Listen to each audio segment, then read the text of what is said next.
Sending money back home has been a lifeline that connects millions of diasporans to their families back in Africa and everywhere else outside the US. Uh, However, a significant change may soon impact this financial bridge. The Republican Party is now proposing a bill uh, that may include a significant tax on international money transfers sent by diasporans to their families outside the US. Now, this dramatic change could really drastically affect how you support your loved ones and manage your cross border finances. And especially, it may really affect your plans to return to the village because a lot of our plans often involve money. And I'm here to tell you more about it this morning. But before we do that, welcome to San Diego, friends. You all know California is incredibly amazing on so many levels.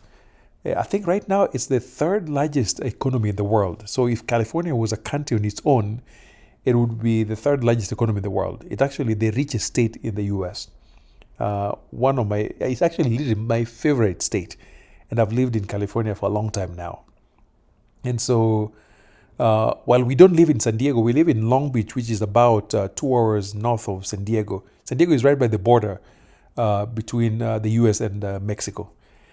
Today, I just brought the whole crew down here to spend some quality time around the beach, as you can see, walking around with kids and just spending a good time having been back to the US now. If you're new to our channel, I'm a Kenyan American who goes back and forth between Long Beach, California, and Karating. So I spent a few months in Long Beach and a few months in Karating. And currently, the mission I'm committed to is to help diasporans to return permanently or return in some way to Africa.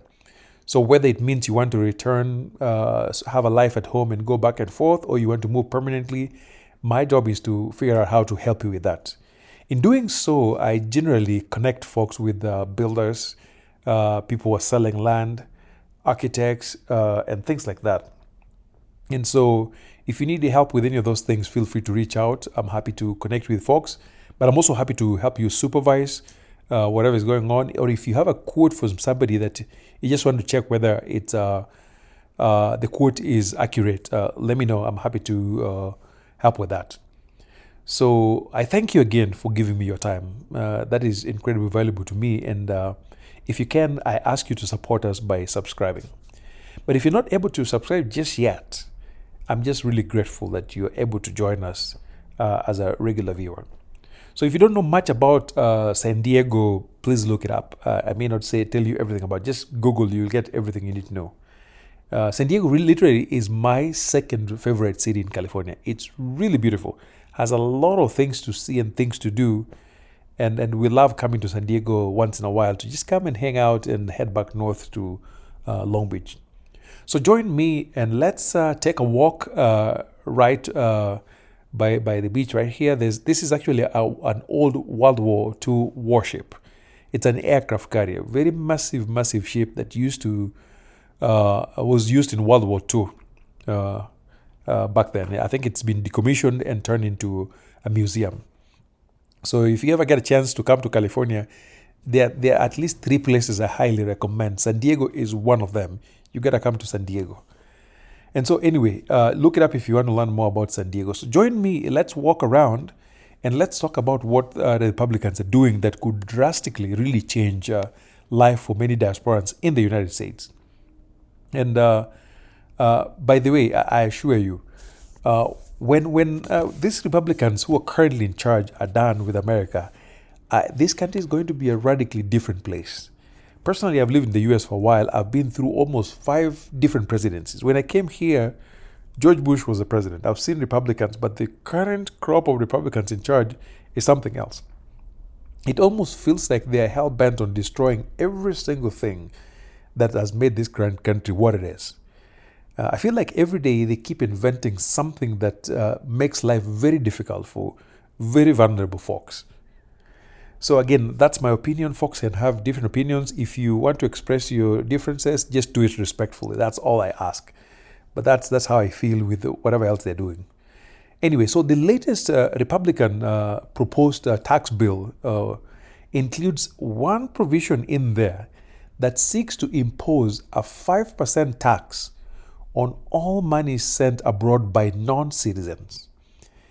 So simply put, if you're not a US citizen, whether you're a green card holder or you're on some kind of a visa or you're not documented, if you're in here, you're not a citizen and you're sending money abroad, be sure that Uncle Sam is going to take about 5% of it before it reaches your family.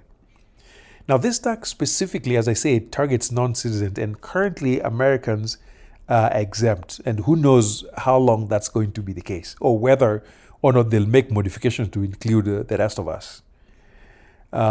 So why is this happening? Officially, they are claiming that this is one way of generating new revenue to offset the cost of the tax cut they plan to give ultra-rich folks in America. Again, that's a very standard Republican priority, where we give massive tax cuts to the richest Americans while taking away from the poorest folks. So that's what they're saying. Hey, they really want to plug in those gaps and quote-unquote fund their border priorities. And some of their estimates suggest that this measure could generate a few billions of revenue here and there to the U.S. Treasury. The truth is, as I see it, and again, our opinions can really differ, this is just one of the 1,000,001 things they're doing to make life really difficult for immigrants. I mean, if you look at the overall budget of the U.S. Government, I think it's like over 30 trillion, whatever the figure, we can look it up, versus the amount of money they would generate from something this silly. This is very negligible. So I don't know how much of an influence this would be. But of course, in some people's mind, if they can do one more thing to make life difficult for black and brown people, then that is one way to push us out of this place. And maybe that may work for them. I don't know. But that's my feeling, that they're just basically doing something to just one of the next thing to push us out. Because I can imagine how hard we work. We already tax, because the federal government taxes you. Then in some states, they also take taxes. And then it's multiple taxes. And then when you're now sending it again, the U.S. Treasury comes back to take another 5%. After spending nights, some of us don't even sleep in America. It's really painful. And I'm really disappointed, but not shocked, given whatever else they're doing. So in terms of timeline, again, this is just a bill that is going through Congress. So the House folks are aiming to pass the bill possibly by end of May. This is May 2025, if you're watching this video at another time. And then hopefully send it through the Senate by July for it to be signed into law. Later on, maybe late July. And this accelerated timeline means that any major remittances decision that you're going to make should ideally happen before July. If you're planning to send some big amount of money, assuming this thing becomes law, then you want to send it before July, because again, they could fast track it and then it becomes law. Although I must say that the implementation would likely have to go through financial institutions, the money transfer services, which would likely have to be collecting the 5% tax before they implement the transfer. Again, it appears this would apply regardless of the amount you're sending. So currently, for those who don't know, the U.S. government does not tax any money we send abroad. Part of it, the assumption is that whatever money we have has already been taxed. So this feels like triple taxation, because you take it at the federal level, at the state level, and then whatever little you have before you send it, now they want to take it again. Currently, they're not doing that, but I know the governor of Florida mentioned something of this sort a few weeks ago. And I sort of just ignored it, because Florida is another crazy world that I don't even want anything that's taking me over there. And some of these ideas are percolating into the federal government, and it's really sad. Honestly, I don't know what is going to be left of this country when these people are done, especially for those of us who come from someplace else. So clearly, this new tax could substantially affect your long-term financial strategy, and especially if you regularly support family members, you maintain investments, you're looking at a 5% reduction in the value of every dollar you send. And for those sending larger amounts for property investment, for education funding, family support, this really represents a considerable new expense that we have not budgeted for. Now, and again, this tax may really also influence your decisions about banking channels. And I can see how people would be tempted to even carry cash and try to smuggle money, which can put you in trouble. With this potential change on the horizon, what can you do to safeguard your financial interests? As I said, I could see how folks would be tempted to skirt around the law either by carrying cash out of the U.S., which, if you're doing so, especially when you're carrying amounts up to larger than 10,000, you're required to declare. Something like that could get in trouble. Or I could see folks using American citizens to transfer money because as a U.S. citizen, it appears so far, if this becomes law, it wouldn't affect us. And so I'm sure people would be tempted to do that. Now, what things can you do to address this issue? Number one, if you're considering sending some money soon, especially a large amount, I would say consider accelerating your timeline before it takes effect, if at all this thing becomes law. Again, there's no telling. Some of these things, they play around with them and they eventually end up nowhere. But with these guys, you just never know. Also, you may also consider your overall strategy for banking and moving money back and forth. Because again, some people have even suggested that instead of sending smaller amounts each time incurring the 5%, you might consider fewer large amounts to minimize the cumulative impact. So we'll see how that works, but I truly hope this thing does not become law. Again, if at all it becomes law, non-immigrant folks living in the U.S. will really need to incorporate the additional costs into financial planning. You can imagine every single thing you're planning, you have to add a 5% that goes straight to Uncle Sam. Now, again, I don't mean to alarm folks, and this is part of the reason I don't even watch news, but if I see something that really is of importance to all of us, I'll bring it up in our channel, as I've always done. So, this particular event really raises a much bigger question. And the question is,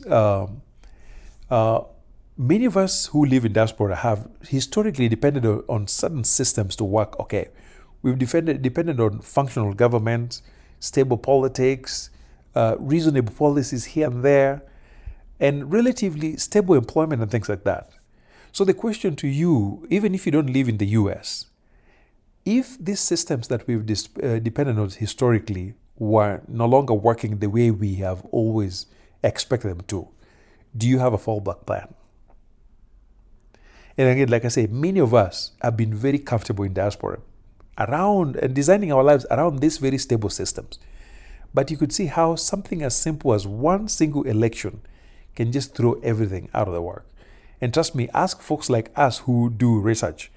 They've really cut a lot of research funding. Ask Americans who work for federal government, folks who have really lost their jobs. It's not fun. Some of these systems we really depend on. The people who have expected the American government to honor the contracts that they sign, contracts many of which are being canceled. And the sad part is there's actually a small group of Kenyans that were celebrating when they were looking at stuff like that. So again, it's not fun times in America. In my last video, I called it hell, and some of my friends were losing their marbles over that. Trust me, America is fun, but right now, not so much for many of us. It really is not. So again, even if you don't care about going back to Kenya eventually, all I'm asking you folks, think of Kenya as another alternative that may yet give you a place to live a dignified life. I know some people don't care to return, and that's okay. But even if you don't plan on returning, I hope you are able to do something that if ever something were to happen and you need a fallback plan, you've got a soft landing spot in Kenya. So folks, I'm hoping that this thing doesn't go anywhere, because if it does, it'll be a true doozy for a lot of immigrants who are not citizens. So cross your fingers for us, and thank you for joining me this afternoon. I will see you in the next. Welcome to California. Bye.